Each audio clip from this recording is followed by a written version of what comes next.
Jadi gue ingetin sekali lagi, tolong sel, jangan lu pukul rata, jangan lu anggap kesaktian itu nggak ada. Lu mencari-cari pembuktian, sementara mereka yang tertantang untuk datang menemui lu, membuktikan, itu karena udah lu tonton tayangannya, udah lu saksiin, udah lu pelajarin, dan lu udah melakukan konsul sharing ke beberapa praktisi lainnya. Salah satunya ke gue dan ke beberapa orang yang gue juga tahu kalau lu juga sering sharing sama dia pada. Hingga akhirnya lu menemukan titik, oh ini, bahwa inilah sebenarnya ini, baru lu berani nantangin fenomena dukun. Dukun sendiri, nih gue kasih tahu sel ya, jauh sebelum dunia medis muncul, jauh sebelum dokter, profesor dan lain-lain itu muncul, sebutan untuk mereka yang jago-jago, hebat-hebat, ahli-ahli, pinter-pinter dalam dunia terapi, emang apa sel?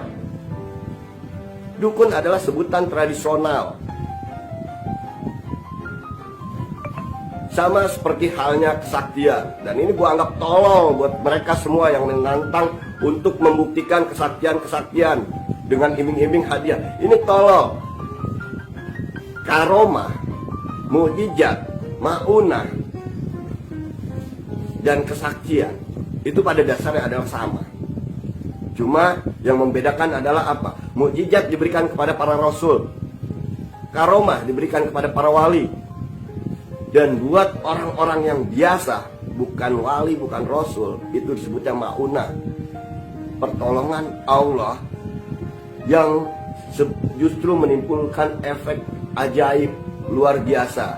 Dan ini disebut oleh masyarakat awam adalah bentuk kesaktian. Baik mukjizat, karomah atau maunah, itu bisa saja terjadi karena kehendak Allah. Tapi terjadinya cuma sekali. Yang berulang-ulang apa? Ceritanya. Mukjizat Nabi Musa membelah lautan itu terjadi cuma sekali, tapi ceritanya berulang-ulang sampai detik ini.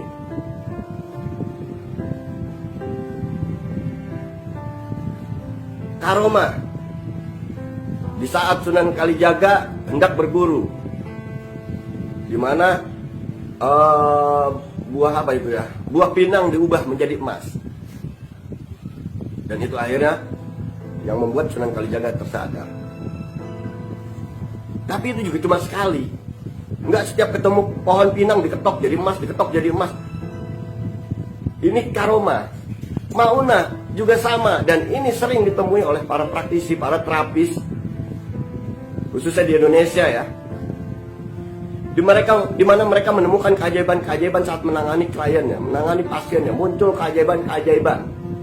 Tapi itu cuma dilakukan dan terjadi cuma sekali. Ceritanya yang berulang-ulang. Jadi tolol banget kalau ada orang nantangin, terutama yang dari Australia, yang katanya memberikan hadiah $100.000 buat yang bisa membuktikan. Ini tolol banget gitu loh. Karena ini cuma sekali, ceritanya yang berulang-ulang. Kesaktian itu nggak bisa diulang-ulang. Dan gue tahu bahwa fenomena kesaktian yang ditampilkan berulang-ulang itu udah pasti gimmick, itu udah pasti alat sulap. Jadi sekali lagi gue minta jangan samakan. Seakan-akan meniadakan, seakan-akan semua kesaktian itu adalah gimmick, seakan-akan kesaktian itu adalah sebuah permainan sulap.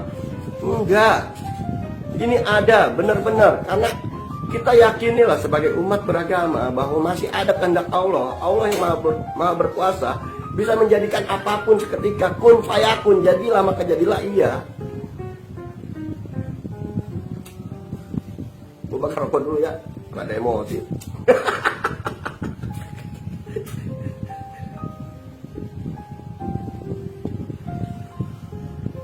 Jadi gue ingetin sekali lagi, tolong sel, jangan lu pukul rata, jangan lu anggap kesaktian itu nggak ada.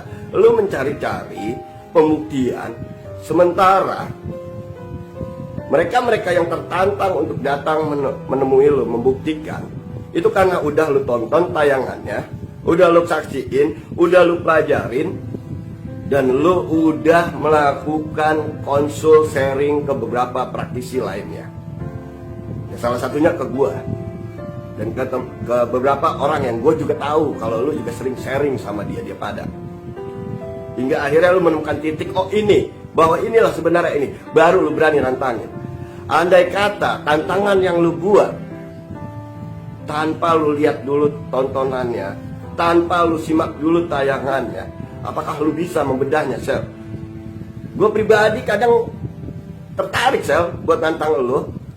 Ayolah, sama gue ketemu, tanpa gue bikin tayangan dulu, tanpa lu harus melajarin dulu, lu bedah apa yang gue mainkan. Gue sebut ini permainan, tapi lu bedah apa yang gue mainkan. Apa lu berani, Sel? Ingat, Sel, di atas langit masih ada langit. Lu lupa diri, dan gue sekali lagi memperingati lu, mengingatkan lu. Jangan terbuai sama popularitas. Jangan terbuai sama komentar-komentar yang ada di setiap channel. Kalau lu memang ingin berdakwah dengan cara meluruskan akidah tauhid, mereka yang menyimak tayangan-tayangan lu, harusnya lu tidak menyerang seseorang. Harusnya lu lebih mengatakan ini adalah oknum, ini adalah ini. Lu gak harus menyerang profesi. Lu gak harus memukul rata semuanya adalah cabul dan penipu. Dan lucunya di salah satu konten lu menyebut kalau gua adalah dukunnya para dukun, gurunya para normal. Tapi lu menyebut di konten lu bahwa semua dukun kalau gak cabul ya penipu. Nah, berarti kan secara gak langsung mengatakan hal itu kepada gua. Tapi gua gak ambil pusing, Sel. Gua bodo amat kan. Karena gua kenal.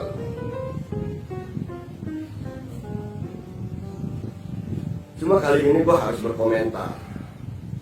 Dan tujuan gue bukan buat gimana-gimana sama lu. Gue peduli sama lu.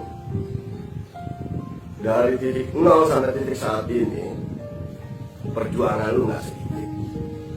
Dan teror yang lu terima juga gak sedikit. Jangan hancurkan itu cuma karena lu lupa diri.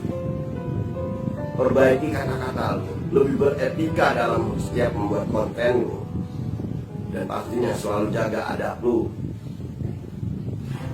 Mereka yang ucap produser, mereka yang ucap sebagai penipu, itu belum tentu, karena itu asumsi pikiran lu sendiri. Pertanyaan gue cuma satu, mereka lu ucap sebagai produser, mereka lu ucap sebagai penipu, apakah lu ada bukti? Apakah ada laporan ke pihak yang berwenang bahwa mereka melakukan penipuan, mereka melakukan modus-modus? Nggak ada bukti. Dan semua juga banyak yang tahu tanpa harus lu jelasin bahwa tayangan-tayangan mereka cuma sekedar entertain, sekedar hiburan. Tapi gue tetap melihat sisi baiknya, di mana tayangan itu pada intinya adalah mengajarkan bahwa tidak ada kekuatan lain yang bisa mengalahkan kekuatan Allah. Di salah satu tayangan yang misalnya selalu tempur dengan dukun-dukun santet.